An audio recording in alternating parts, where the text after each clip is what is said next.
প্রিয় শিক্ষার্থীবৃন্দ, hope polytechnic institute কর্তৃক আয়োজিত অনলাইন ক্লাসে সকলকে হোপ পলিটেকনিক ইনস্টিটিউটের পক্ষ থেকে শুভেচ্ছা এবং অভিনন্দন।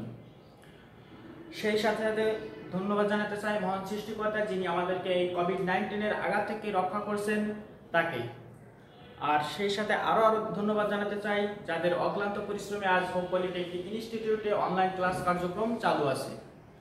প্রিয় শিক্ষার্থী, আশা করি সকলে ভালো আছো। এই কোভিড-19 আঘাতে যদিও সরাসরি আমরা ক্লাস নিতে পারছি না, তোমাদের পড়ালেখা সামনে এগিয়ে নিয়ে যেতে আমরা অনলাইন কার্যক্রম শুরু করেছি। আর আজকে অনলাইন ক্লাসে আমি চতুর্থ পর্ব সিভিল টেকনোলজি সার্ভেইং 2 এর একটি টপিকস নিয়ে আলোচনা করব।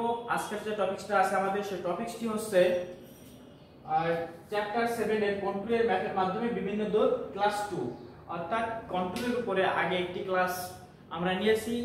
আজকে আমরা কন্ট্রোলের উপরে সেকেন্ড ক্লাস উপস্থাপন করব।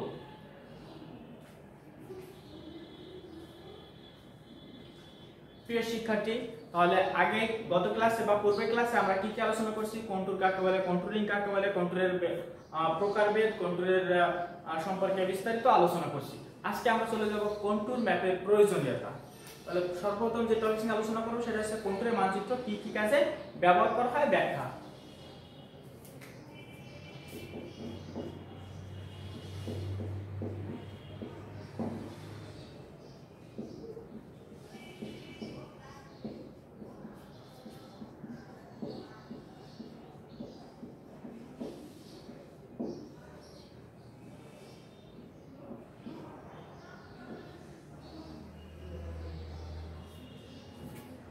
প্রিয় শিক্ষার্থীবৃন্দ, যেহেতু আমাদের কন্ট্রোল একটি গুরুত্বপূর্ণ বিষয়, তাহলে কন্ট্রোলের অবশ্যই এটা আমরা যেহেতু আলোচনা করছি, অবশ্যই কোনো ভালো দিক আছে, অর্থাৎ আমাদের যেটা বাস্তব ক্ষেত্রে প্রয়োজন হতে পারে। তাহলে কি কি কাজে আমাদের কন্ট্রোল ম্যাপ প্রয়োজনীয়তা হয় সেগুলো একটু খেয়াল করি।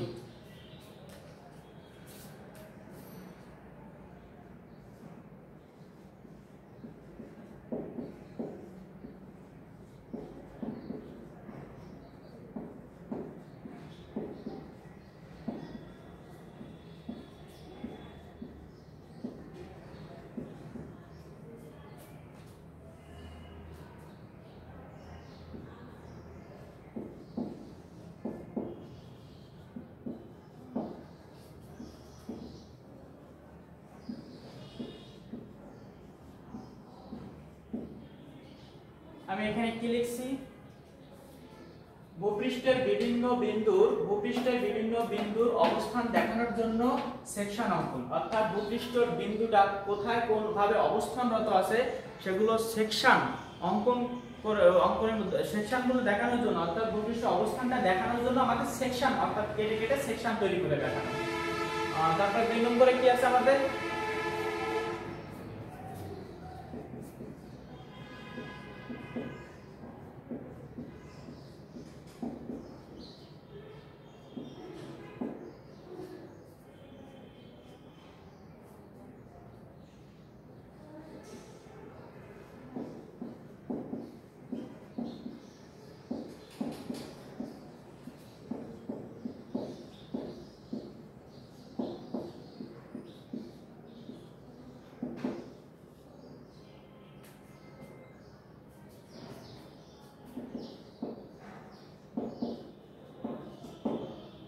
ভূপৃষ্ঠের দুই বিন্দুর আন্তঃদৃষ্টি গোচরতা নিরূপণ, অর্থাৎ ভূপৃষ্ঠে অবস্থানরত দুটি বিন্দু যদি থাকে তাহলে তাদের অন্তর্দৃষ্টি, মানে একটা বিন্দু থেকে অপর একটি বিন্দুর দূরত্ব বা গোচরতা কতটুকু সেটা নিরূপণের জন্য আমাদের কন্ট্রোল ম্যাপের প্রয়োজন হয়ে থাকে।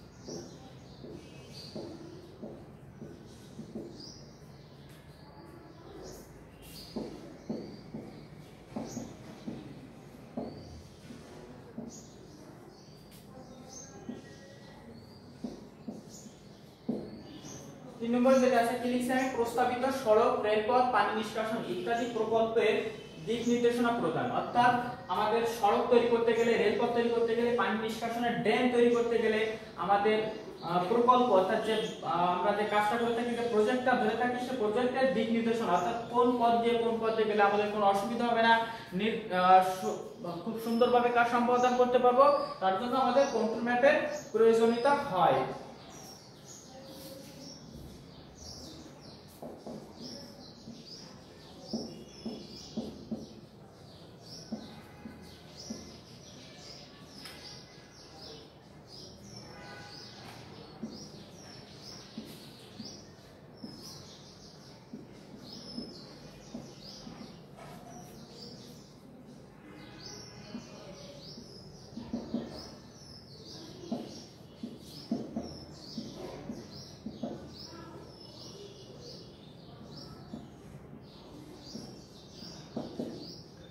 মাটি খনন এবং মাটি ভরাট, অর্থাৎ যদি কোনো জায়গায় রাস্তা তৈরি করতে গেলে কিংবা বিল্ডিং তৈরি করতে গেলে বা খাল খনন করতে গেলে আমাদের কি পরিমাণ মাটি খনন করতে হবে এবং বা মাটি ভরাট করতে হবে সেটা নিরূপণের জন্য আমাদের কন্ট্রোল ম্যাপের প্রয়োজনীয়তা আছে।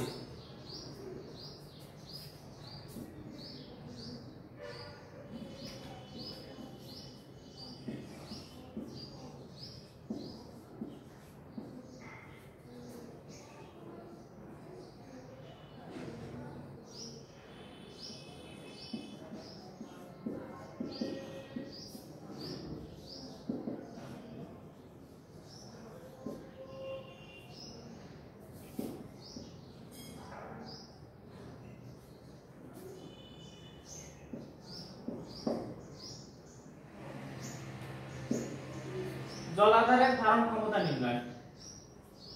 তাহলে প্রিয় শিক্ষার্থী, এখানে আমাদের কন্ট্রোল ম্যাপের আরো অনেকগুলো কারণ থেকে থাকতে পারে, তবে আমাদের মেইনলি এগুলোই আছে দেখা যায় সাধারণত। তাহলে এখানে আমি কি লিখছি, কন্ট্রোল ম্যাপের প্রয়োজনীয়তা ভূপৃষ্ঠের বিভিন্ন দিকে বিন্দুর অবস্থান দেখানোর জন্য সেকশন অঙ্কন, ভূপৃষ্ঠের দুই বিন্দুর আন্তঃদৃষ্টিগোচরতা নিরূপণ, প্রস্তাবিত সড়কের রেলপথ, পানি নিষ্কাশন ইত্যাদি প্রকল্পের দিক নির্দেশনা প্রদান, মাটি খনন ও ভরাটের কাজের পরিমাণ নির্ণয়, জলাধারের ধারণ ক্ষমতা নির্ণয়। মোটামুটি এই পাঁচটা ব্যবহার লিখতে আমরা মেইন যে প্রয়োজনীয়তাগুলো সেগুলোর ভিতরে এগুলোই পড়ে। আমরা এগুলো একটু বাসায় দেখে নেওয়ার চেষ্টা করব।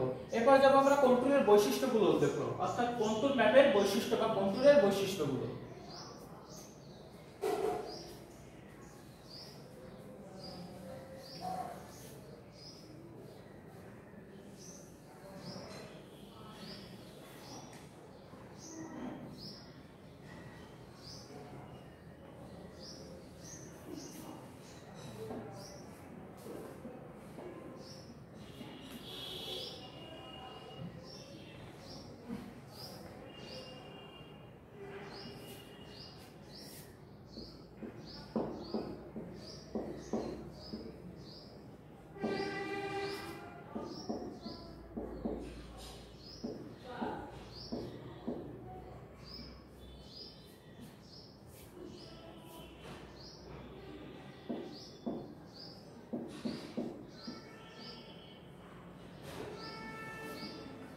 কন্ট্রোলের বৈশিষ্ট্য, অর্থাৎ কন্ট্রোল ম্যাপ তৈরি করতে গেলে তার কিছু বৈশিষ্ট্য আছে বা নিয়ম আছে।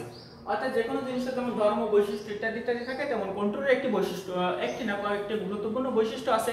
সেই বৈশিষ্ট্যগুলো আমরা একটু আলোচনা করার চেষ্টা করি।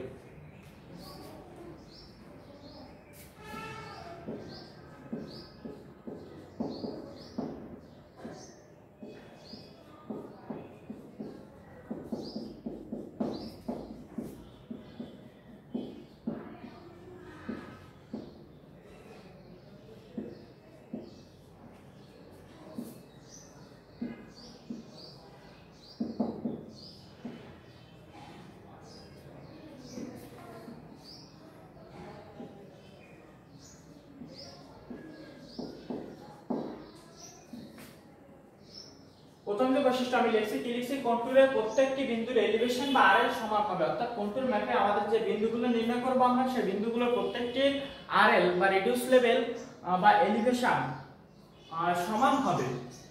দুই নম্বরে যেটি আছে সেটি হচ্ছে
একটি কন্ট্যুর ম্যাপ কখনো মানচিত্রের মধ্যখানে শেষ হবে না, হয় এটি মিলে যাবে না হলে মানচিত্রের বাইরে চলে যাবে। অর্থাৎ কন্ট্যুর ম্যাপ আঁকতে আঁকতে কখনো এটি মানচিত্রের মধ্যখানে এসে শেষ হবে না। এবং কন্ট্যুর ম্যাপ সাধারণত কি এভাবে দেখায়, তাহলে এভাবে যদি এখানে আঁকানো হয়, অর্থাৎ এটি কখনো এসে এভাবে মিলে যাবে, অর্ধেকই শেষ হবে না, এটি হয় মিলে যাবে এখানে, না হলে একদম বাইরে চলে যাবে, মধ্যখানে আঁকা শেষ হবে না, অর্থাৎ এই পর্যায়ে থেমে যাবে না।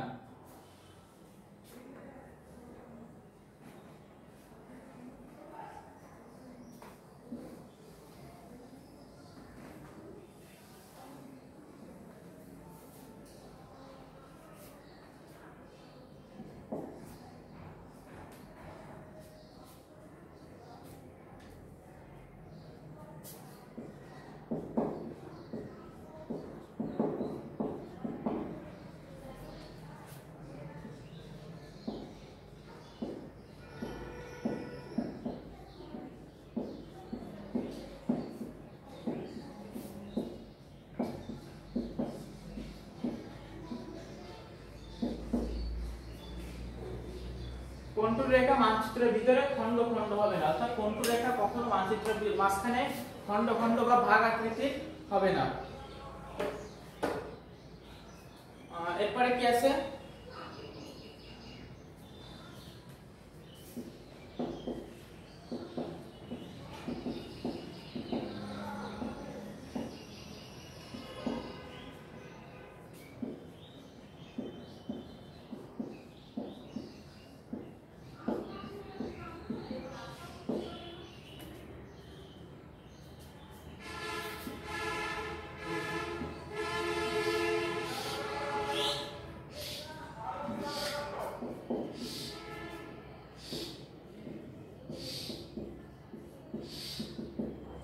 কন্ট্যুর রেখা উপত্যকা বা অধিত্যকা রেখাকে সমকোণে ছেদ করবে, অর্থাৎ কন্ট্যুরের যে রেখাগুলো আছে সেগুলো উপত্যকা কিংবা অধিত্যকা যাই হোক না কেন সেটি সমকোণে ছেদ করবে।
কন্ট্যুর রেখা যদি ভিতরের দিকে মানটা বেশি হয় তাহলে এটি পাহাড়ের এলিভেশন নির্দেশ করে, এবং ভিতরের দিকে মান যদি কম হয় তাহলে এটি পুকুরের এলিভেশন নির্দেশ করে।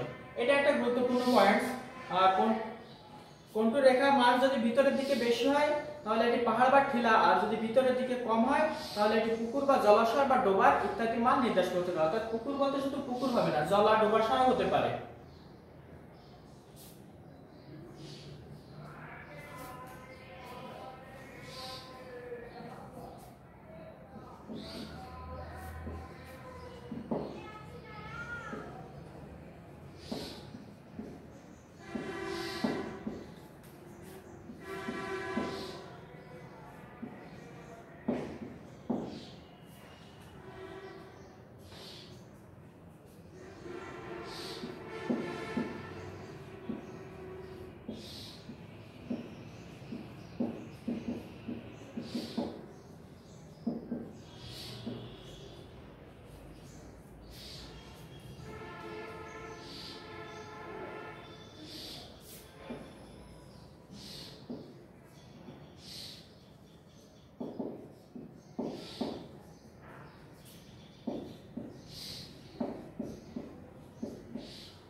সরল, সমান্তরাল এবং সমদূরত্বে অবস্থিত কন্টুর রেখার মান সমতল সমভূমি নির্দেশ করে। তাহলে মোটামুটি আমরা যে 6টি বৈশিষ্ট্য পড়লাম, আরো কিছু বৈশিষ্ট্য আছে, আপাতত তোমাদের এই বৈশিষ্ট্যগুলো মনে রাখলেই চলবে। তোমরা তাহলে কন্টুর রেখার বৈশিষ্ট্যগুলো একটু বাসায় আবার দেখে নিও। এরপরে চলে যাব আমরা কন্টুর রেখার কন্টুর এবং কন্টুরিং এর মধ্যে পার্থক্য, যেটা খুবই গুরুত্বপূর্ণ একটা টপিক।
কন্টুর এবং কন্টুরিং এর মধ্যে পার্থক্য।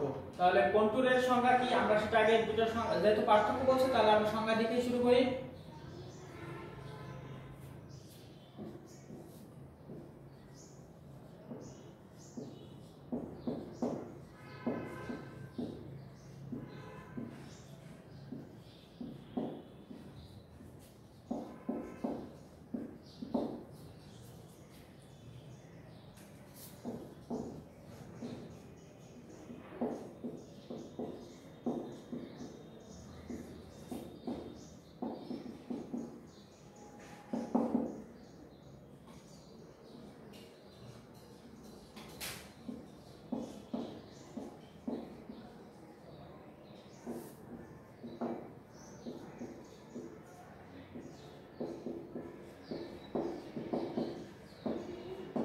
প্রিয় শিক্ষার্থী ভাই বোনেরা, তাহলে আমি এখানে প্রথমে কন্টুরের সংজ্ঞাটা কি লিখছি, সমান উচ্চতা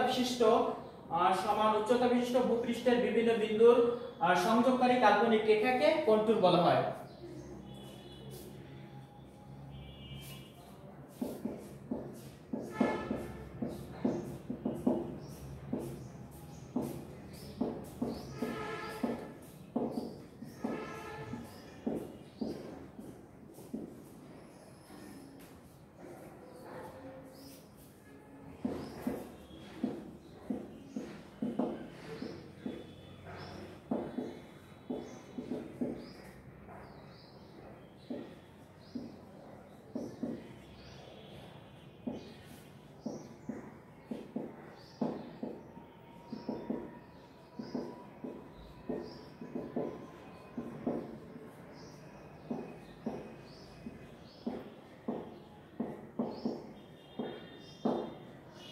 কন্টুর মানচিত্র বা তৈরির উদ্দেশ্যে যে জরিপ করা হয় এবং যে প্রক্রিয়া করা হয় তাকে কন্টুরিং বলা হয়। অর্থাৎ যে জরিপ প্রক্রিয়াটা, অর্থাৎ কন্টুর ম্যাপ তৈরি করতে গেলে যে প্রক্রিয়া অনুসরণ করে জরিপ করা হয় তাকে বলা হয় কন্টুরিং।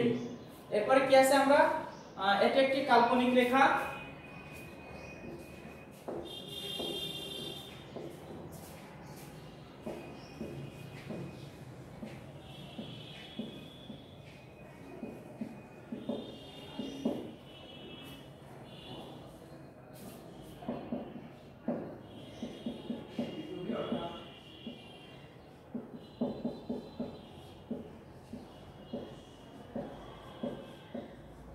দুই নম্বর পার্থক্য আছে, এটি একটি বিশেষ পদ্ধতি। তাহলে এখানে প্রথমে দিছি আমরা কি দুইটা সংজ্ঞা, কন্টুর এবং কন্টুরিং এর সংজ্ঞা দিয়েছি। কন্টুরের সংজ্ঞা কি ছিল, সমান উচ্চতা বিশিষ্ট ভূপৃষ্ঠের বিভিন্ন বিন্দুর সংযোগকারী কাল্পনিক রেখাকে কন্টুর বলা হয়। আর কন্টুরিং এর সংজ্ঞা আমরা কি দিয়েছিলাম, কন্টুর মানচিত্র তৈরির উদ্দেশ্যে যে জরিপ করা হয় এবং যে প্রক্রিয়া করা হয় তাকে কন্টুরিং বলে। এটি একটি কাল্পনিক রেখা, কন্ট্রোলের পার্থক্য। আর এখানে কন্ট্রোলের পার্থক্য আসলে কি দেখছে, এটি একটি বিশেষ পদ্ধতি। এরপরে কি আছে আমাদের আরেকটি পার্থক্য দিব আমরা এখন, যেহেতু সংক্ষিপ্ত প্রশ্ন আছে, তো আমরা এখানে তিনটার মতো পার্থক্য দিলেই এনাফ।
এখানে কন্ট্রোলের একটি আমরা উদাহরণ দেখিয়েছি কি, শান্ত নদের পানি লেভেলের তটের সাথে যে রেখা বরাবর সেট করে তাকে, এটি একটি বাস্তব উদাহরণ করবে। অর্থাৎ আমরা যদি শান্ত নদ বলতে অর্থাৎ যেখানে ঢেউ চলাচল করে না, অর্থাৎ যেখানকার পানি শান্ত থাকে, যেমন পুকুরের পানি, আবদ্ধ পানি যেটা, সেই আবদ্ধ পানিতে যদি আমরা ঢিল বা ভারী কোনো পদার্থ ফেলি তাহলে পানি দেখা যাবে একটা ঢেউ সৃষ্টি হয় কানায় কানায়, সেটা একদম পুকুরে পৌঁছায় যায়।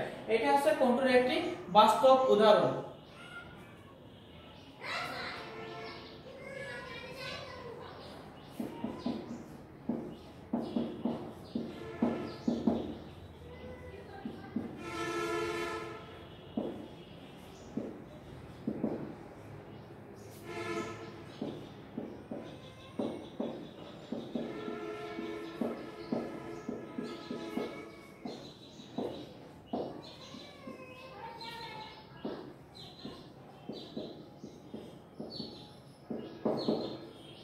কন্ট্রোলের মানচিত্র প্রণয়ন হচ্ছে কন্ট্রোলিং এর বাস্তব উদাহরণ। অর্থাৎ কন্ট্রোলিং এর একটি উদাহরণ যদি বলা হয় তাহলে কন্ট্রোলের একটা মানচিত্র তৈরি করাটাই তো একটা কন্ট্রোলের বাস্তব উদাহরণ। তাহলে এখানে আমরা তিনটা সংজ্ঞা দিয়েছি, প্রথমটা দিয়েছি সংজ্ঞা, পরেরটা দিয়েছি একটি কাল্পনিক রেখা, এটা একটি বিশেষ পদ্ধতি, তিন নম্বর দিয়েছি কি শান্ত পানিতে, অর্থাৎ উদাহরণ দেওয়ার চেষ্টা করছি। অর্থাৎ শান্ত নদীতে যদি আমরা ঢিল ফেলি তাহলে সেখানে যে পানি ঢেউয়ের সৃষ্টি হয়, এটি হচ্ছে কন্ট্রোলের বাস্তব উদাহরণ। আর কন্ট্রোলিং বলতে উদাহরণ বলতে কি বোঝায়, কন্ট্রোলের মানচিত্র প্রণয়ন বা কন্ট্রোলের মানচিত্র তৈরি করা হচ্ছে একটা বাস্তব উদাহরণ।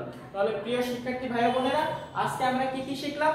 আজ শিখলাম আমরা কন্ট্রোলের এবং কন্ট্রোলিং এর মধ্যে পার্থক্য, কন্ট্রোলের বাস্তব বা ব্যবহারিক দিকগুলো, বা কন্ট্রোলের প্রয়োজনীয়তা কি ছিল, এবং একটি মোস্ট ইম্পর্টেন্ট প্রশ্ন যেটা সব সময় পরীক্ষায় এসে থাকে, মিড পরীক্ষা, ফাইনাল পরীক্ষা, ইভেন চাকরি পরীক্ষাতেও খুবই গুরুত্বপূর্ণ একটি প্রশ্ন, সেটি হচ্ছে কন্ট্রোলের বৈশিষ্ট্য কি কি, very very important for any exam.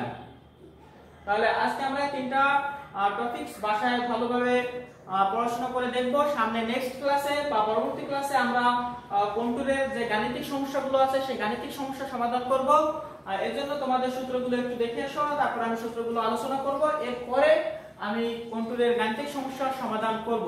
তাহলে প্রিয় শিক্ষার্থী, আমি আরো একবার মনে করিয়ে দিচ্ছি আজকের পাঠে আমরা কি কি শিখলাম। কন্ট্রোলের প্রয়োজনীয়তা বা ব্যবহারিক দিকগুলো, 2 নম্বরে শিখছি কন্ট্রোলের বৈশিষ্ট্য, 3 নম্বরে শিখছি কন্ট্রোল এবং কন্ট্রোলিং এর মধ্যে পার্থক্য। তাহলে এই করোনা ভাইরাসের ভিতর থেকে আমরা সকলে সচেতন থাকব এবং সকলে সামাজিক দূরত্ব বজায় রেখে চলাচলের চেষ্টা করব, এবং সব সময় জীবাণুনাশক দ্বারা হাত ধোয়ার চেষ্টা করব, এবং সামাজিক দূরত্ব বজায় রেখেই পড়াশোনা করব বাসায়। আর যদি কোনো সমস্যা হয় আমাকে নক দিলে অবশ্যই তার সমস্যার সমাধান পাবে। প্রিয় শিক্ষার্থী, আজকের ক্লাস এ পর্যন্তই। সকলে ভালো থাকো, সুস্থ থাকো, সকলে সুস্বাস্থ্য কামনা করে আজকে আমি বিদায় নিচ্ছি।